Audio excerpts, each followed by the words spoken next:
Dear learners, welcome back to WSE True Stories, where English learning becomes an unforgettable adventure. Today, you are about to meet one of the most brilliant, controversial, and unforgettable figures in human history. A man whose name still echoes through the corridors of power, who rose from a tiny island to shake the thrones of kings and redraw the map of Europe. His ambition was boundless, his genius undeniable, and his legacy, well, it still sparks debate centuries later. This is the story of Napoleon Bonaparte, the military prodigy who crowned himself emperor, conquered empires, and left behind a legend as complex as it is inspiring. But this is not just a tale of battles and glory. It's a journey into the heart of a man driven by destiny. A man who faced poverty, prejudice, betrayal, and defeat, but kept rising again, and again. And through his story, you won't just improve your English vocabulary or comprehension, you'll reflect on leadership, resilience, sacrifice, and the cost of ambition. Get ready for a dramatic and emotional ride, filled with victories, heartbreak, and lessons that still matter today. So, take a deep breath.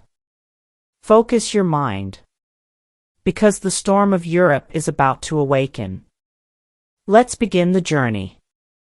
Napoleon Bonaparte was born on August 15, 1769, on the island of Corsica, just 1 year after the island had been sold by the Republic of Genoa to France.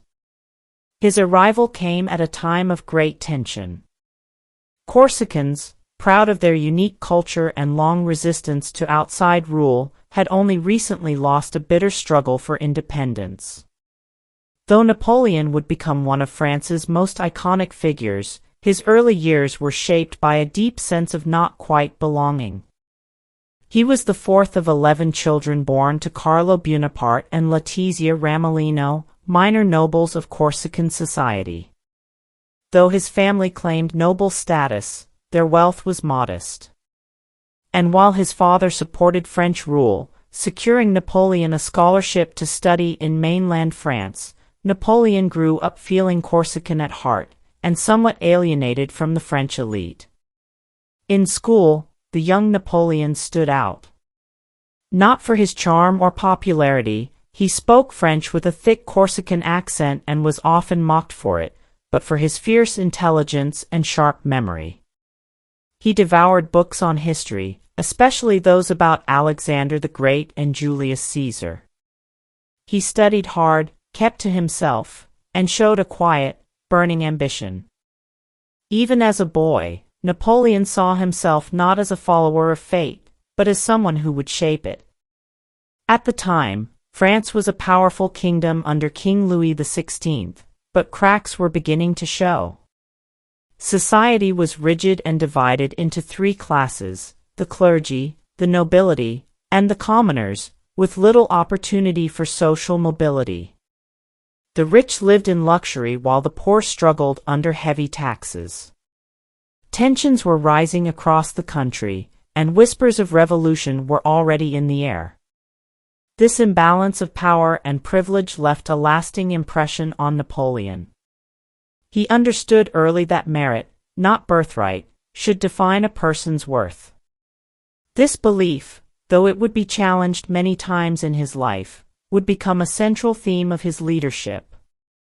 Corsica may have been small, and Napoleon just a boy from a distant province, but the world he was born into was about to explode with possibility and danger. The French Revolution was coming, and with it, the chance for people like Napoleon to rise beyond what anyone thought possible. But how does a quiet, bookish boy from a troubled island become the most feared and admired man in Europe? That story begins with hardship. And it begins soon. Are you ready to see how the fire inside him first caught flame?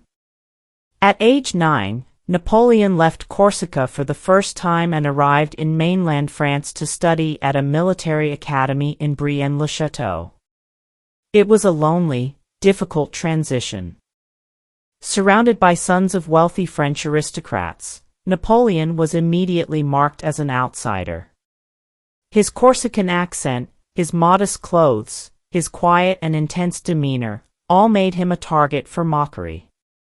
But Napoleon didn't respond with tears. He responded with books. While the others played or gossiped, he buried himself in mathematics, history, and military strategy. He read about the campaigns of Hannibal, Frederick the Great, and especially Julius Caesar. He began to dream, not of blending in, but of standing above. Yet beyond school walls, the world was changing fast. Back in Corsica, his homeland was still bitterly divided between loyalists to France and Corsican nationalists. Napoleon's own family was caught in the middle. For a time, he supported Corsican independence, writing passionate letters and even joining the local militia. But as civil conflict worsened, he eventually chose France, seeing it as the path to his future. Graduating from the prestigious École Militaire in Paris at just 16, Napoleon was commissioned as a second lieutenant of artillery in the French army. But there was no glory waiting for him. Instead, he faced boredom, isolation, and slow promotion in a system still dominated by aristocratic birth, not talent. And then, the storm broke. In 1789, the French Revolution erupted. The monarchy collapsed, and the streets of Paris ran red with blood. The old order, the nobles, the clergy, the unshakable traditions, was being ripped apart. It was terrifying. It was chaotic. But for young Napoleon, it was also opportunity. As France descended into revolution and war, the aristocrats who once blocked advancement fled or were executed. Suddenly, promotion was based not on name, but on merit. And no one hungered for advancement more than Napoleon Bonaparte. In 1793, his chance arrived. At the Siege of Toulon, a crucial naval port held by royalist rebels and their British allies, Napoleon, then just 24, was given command of the artillery. His strategies were bold, unconventional, and devastatingly effective. When the port fell, it was largely because of his planning. The government took notice. He was promoted to brigadier general, a stunning leap for someone so young. But even greater than the promotion was the shift inside him. For the first time, he felt the thrill of real command. The taste of power.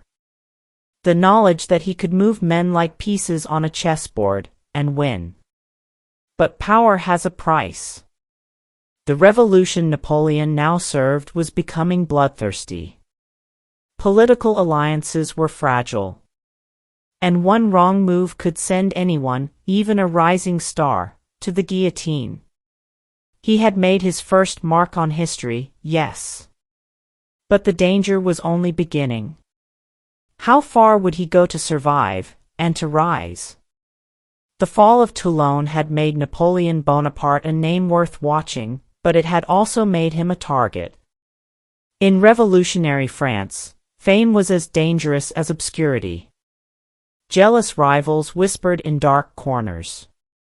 And the political tides shifted with terrifying speed. In 1794, during the Reign of Terror, Napoleon was briefly arrested due to his association with Augustin Robespierre, the brother of the infamous revolutionary leader. For 10 days, he lingered in a cell, uncertain if he would walk free or lose his head to the guillotine. He was only 24. But fortune favored him again. The arrest was short-lived, and soon he was released. However, despite his prior heroism, he found himself unemployed and wandering the streets of Paris, nearly penniless. He had tasted glory, but now he was forgotten. It was a harsh lesson in political survival. Still, Napoleon did not give in. He waited. He read. He listened. And when the moment came, he seized it. In October 1795, Paris was under threat from royalist forces hoping to restore the monarchy. The new Republican government, known as the Directory, was desperate. They turned to a young, clever artillery officer who had once saved a port city from British control. Napoleon accepted the challenge. He surveyed the streets of Paris and quickly deployed cannons at strategic intersections. When the royalist rebels attacked, they were met with a thunderous barrage of grape shot. The confrontation became known as the Whiff of Grape Shot. It was brutal, swift, and decisive. Napoleon crushed the uprising in a single day. He didn't just protect the government, he saved the republic. This victory changed everything. Almost overnight, he became the golden boy of the French military. The Directory rewarded him with command of the Army of Italy. At just 26 years old, he was leading thousands of troops into battle. And yet, the Army of Italy was in poor condition. Undersupplied, underfed, and demoralized. Many believed the assignment was a dead end, a polite way to sideline him. But Napoleon had other plans. Upon arriving in Italy, he transformed the army with a series of electrifying speeches. He promised them food, riches, and glory, and, more importantly, he treated them with respect. In return, they followed him with fierce loyalty. Then came the campaign that would shock Europe. In a whirlwind of victories, Napoleon outmaneuvered and defeated the powerful Austrian and Piedmontese forces. He used speed, deception, and innovative strategies that left older generals baffled. The battles of Lodi, Arcole, and Rivoli weren't just military wins, they were theatrical performances of brilliance. Each victory fed his legend. Painters captured his image. Writers sang his praises. He wrote letters home boasting not only of his triumphs, but of his visions for France and beyond. He had become more than a general, he was becoming a myth. But with fame came questions. Who was this young man leading armies across Europe like a modern Caesar? Could one person really change the fate of nations? And more provocatively, was Napoleon truly fighting for liberty and the Republic, or had he begun to dream of something far greater? Let's pause for a moment. Do you think the character handled the situation well? If it were you, would you have done the same in Paris, using force to protect the new government? Comment below. I'd love to hear your take. Because the road ahead will test his ambition like never before. And soon, a door will open, a door to absolute power. By 1797, Napoleon Bonaparte had become the brightest star in the French military. His Italian campaign was more than a military triumph, it was a public spectacle. He defeated Austria, occupied northern Italy, and forced the Treaty of Campo Formio, gaining huge territorial concessions for France. The Directory in Paris, once skeptical of him, now found itself afraid of him. But they had a problem. Napoleon had grown too powerful, too popular. And while he still claimed loyalty to the Republic, he was clearly no ordinary general. So, in 1798, they gave him a new mission, one that was part opportunity, part exile.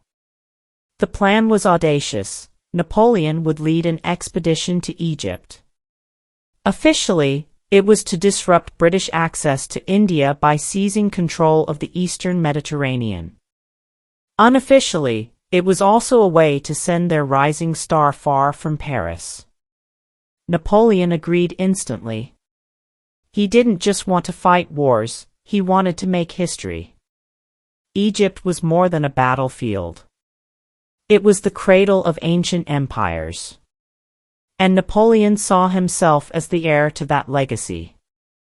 He set sail with a massive fleet and over 30,000 men, including not just soldiers but scientists, engineers, and artists. This wasn't just a military mission, it was a cultural one, a bold project of conquest and enlightenment. At first, the campaign went well. He won the Battle of the Pyramids, defeating the Mamluk forces with ruthless efficiency. He stood before his troops and declared, "Soldiers, from the heights of these pyramids, 40 centuries look down upon you." But the glory was short-lived. Soon after the land victory, disaster struck at sea. The British Navy, led by Admiral Horatio Nelson, destroyed Napoleon's fleet at the Battle of the Nile. His army was stranded in Egypt, cut off from reinforcements and supplies. The expedition that was supposed to elevate his legend had become a trap. To make matters worse, rebellion stirred in Cairo, disease spread through the ranks, and morale plummeted. Even Napoleon, the eternal optimist, began to realize the limits of his reach. But just when it seemed like things couldn't get worse, word reached him from France. Back home, the political situation was unraveling. The Directory was losing support, the economy was crumbling, and enemies, both royalist and radical, were gathering strength. France was yearning for a new leader.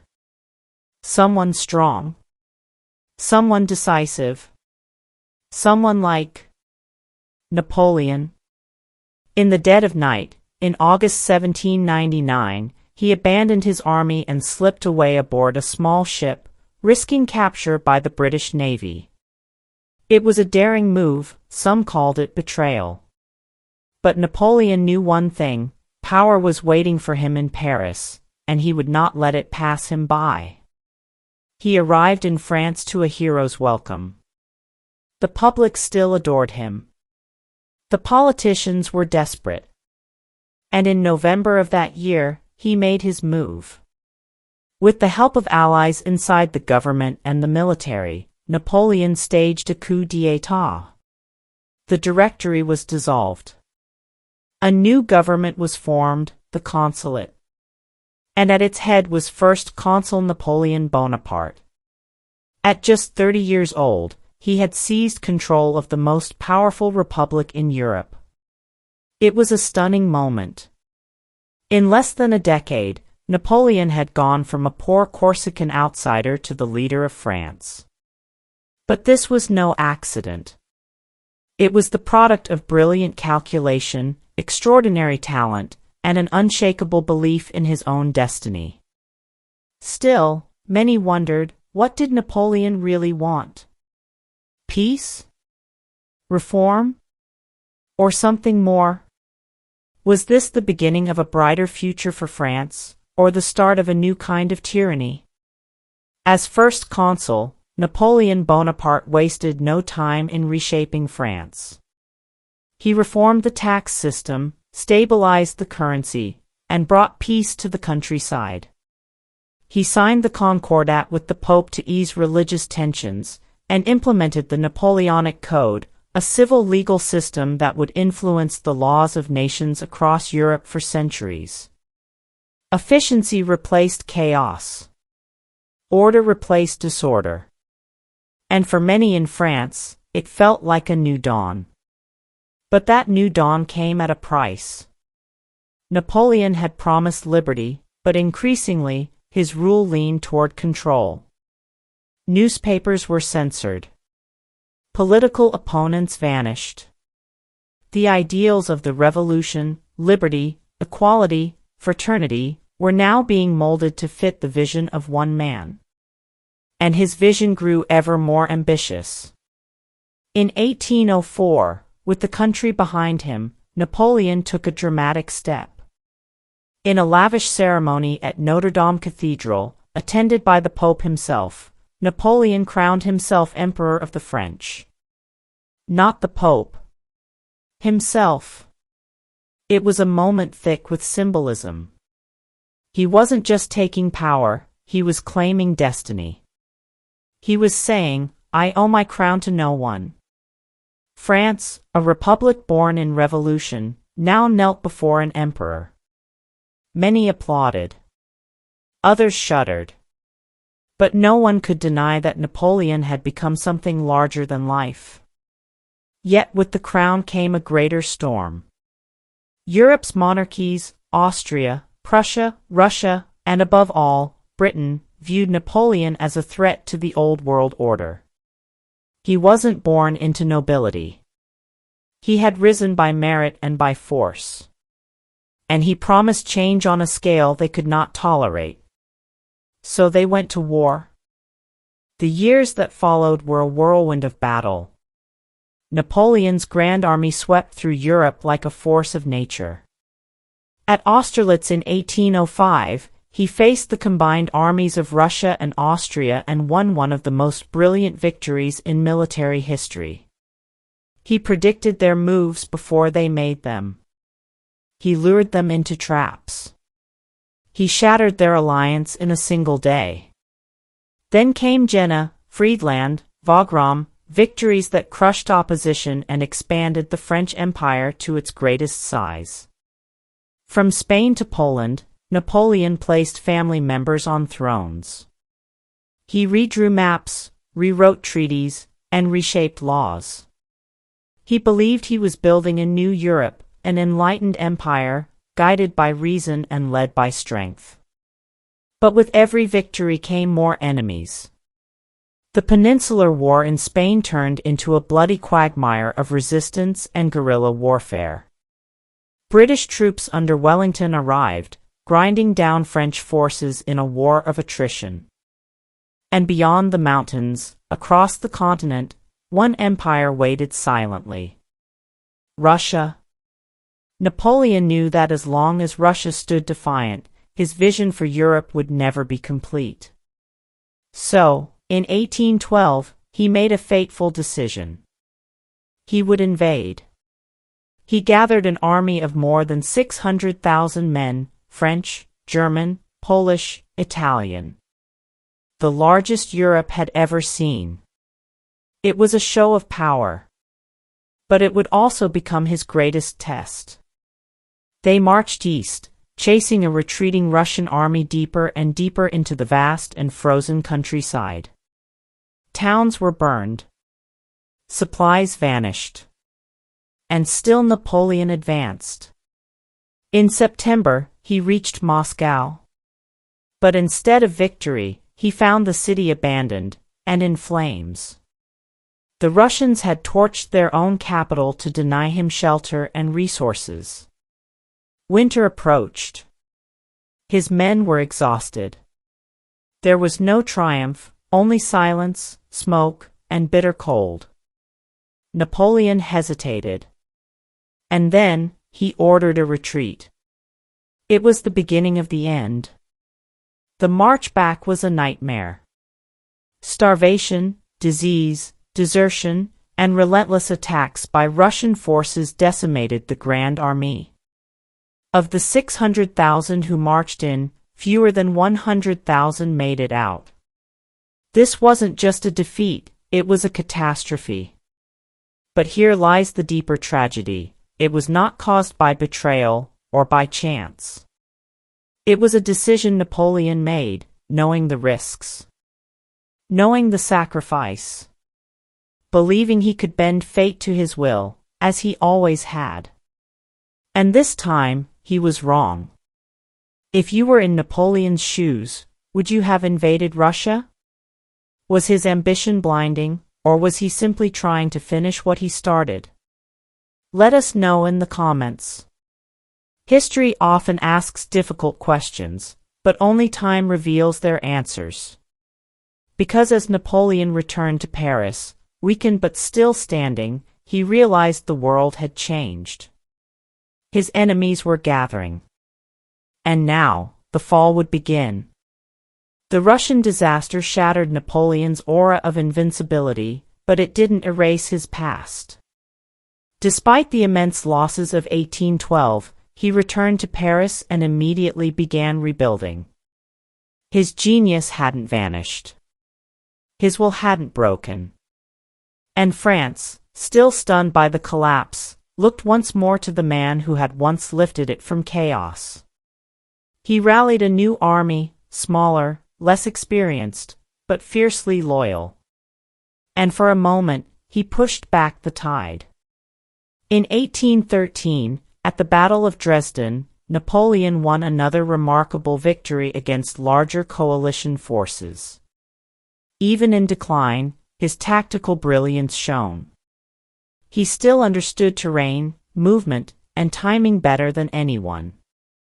He could still inspire troops with a word, a look, a presence. But the coalition was growing: Austria, Prussia, Russia, Britain. It was no longer a war of generals. It was a war of exhaustion. And slowly, they began to close in. Then came the Battle of Leipzig, the Battle of the Nations. Over 600,000 troops from across Europe clashed in a 3-day fight that broke Napoleon's power on the continent. He retreated across the Rhine, and by early 1814, for the first time in his rule, enemy soldiers entered France. Still, he refused to surrender. In a brilliant last campaign, Napoleon fought battle after battle in the French countryside, often outnumbered, often surrounded. And yet, he kept winning. His maneuvers were stunning, fluid, unpredictable, daring. The coalition generals were frustrated. He was supposed to be finished. And yet, he fought like a man possessed. But it wasn't enough. The Allies reached Paris. The Senate turned against him. His marshals, weary and grieving the cost of endless war, urged him to step down. On April 6, 1814, Napoleon abdicated the throne. He kissed his men farewell, tears in his eyes, and was exiled to the island of Elba, a small piece of land off the coast of Italy. From the heights of empire to a rock in the sea, the fall was staggering. He had built an empire with a will of iron. And now, alone, defeated, he paced the shores in silence. Yet even in exile, he remained Napoleon. He reorganized Elba, built schools and roads, and watched the world from afar. But he also saw France faltering under the restored monarchy. The people were restless. The soldiers were disillusioned. The ideals he once championed, order, justice, merit, were being erased. And so, in 1815, he made a decision that stunned the world. He escaped. With just a few hundred loyal men, he landed on the southern coast of France. No armies. No banners. Just belief.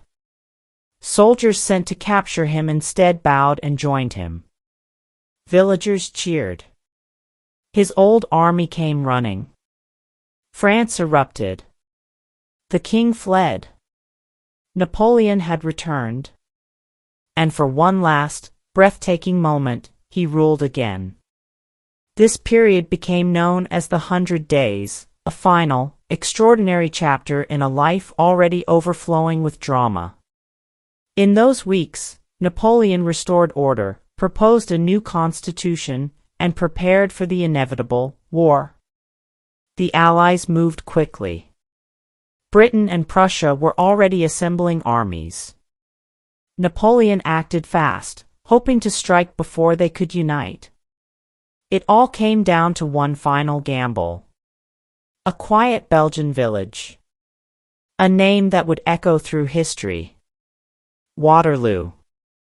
But that final clash, and what happened after, holds a meaning far beyond victory or defeat. Get ready. Because everything Napoleon built, everything he risked, everything he believed, would soon be tested in the mud and thunder of one last battle. June 18, 1815. The fields near Waterloo, Belgium. Gray skies. Wet ground. And a silence that would soon break into thunder.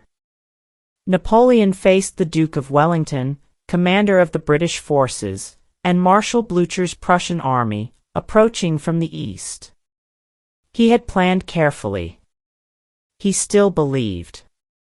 But fate no longer bent to his will. The ground was too wet to attack early. Troops slipped in the mud. Orders were delayed. Communication faltered.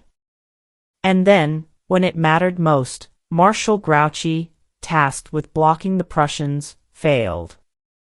As the battle raged, thousands of fresh Prussian troops crashed into Napoleon's flank. It was over. His final charge, led by the Imperial Guard, the most feared unit in Europe, was repelled. Shock spread through the ranks. Panic followed. The legend collapsed. Napoleon fled the field. And within weeks, he abdicated again.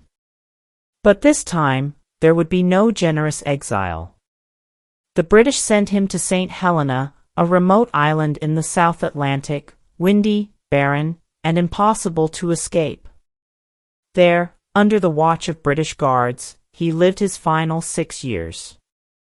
Writing, dictating his memoirs, walking alone in the hills. He died in 1821, at age 51. And yet, his story didn't end there. Because Napoleon's legacy was never just about thrones and battles. It was about ideas, transformation, and the immense force of a single human will. He had abolished feudal privileges across much of Europe. He spread the principles of the French Revolution, legal equality, civil rights, and the idea that merit, not birth, should define a person's destiny. His Napoleonic code influenced legal systems across continents. His administrative reforms reshaped modern governance. Even his enemies, in time, came to study him, not just as a commander, but as a builder of institutions, a force of reform, and an icon of modern ambition. But at what cost?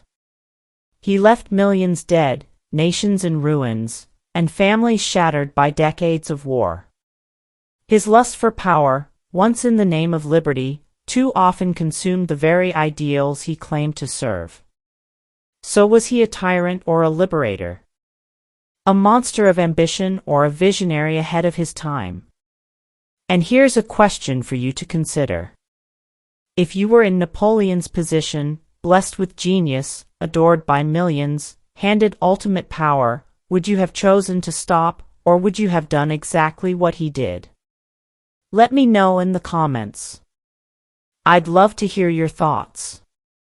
In the end, Napoleon Bonaparte remains a mirror, reflecting the greatness and danger that lie within the human spirit. He rose from nothing. He reached for everything. He reshaped the world. And he paid the price. One man, forever etched into the history of Europe. Dear learners, we've reached the end of an extraordinary journey, a journey through fire and ambition, glory and exile, brilliance and downfall. Napoleon Bonaparte's life was more than just a tale of battles and empires. It was a human story. A story of someone who dared to rise above his circumstances, who believed that one determined soul could change the fate of nations. And for a time, he did. From a poor boy in Corsica to the Emperor of the French, his rise reminds us that greatness is not given.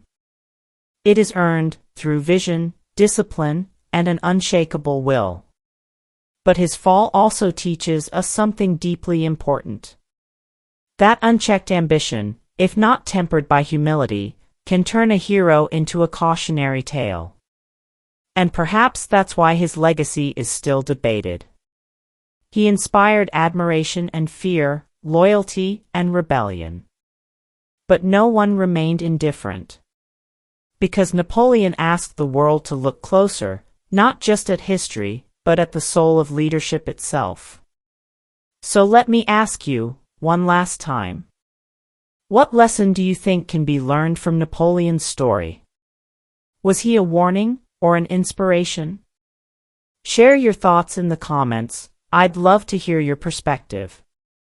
And if this story moved you, taught you something new, or helped you improve your English, please like this video, subscribe for more inspiring stories, and share it with someone who loves history or needs motivation today.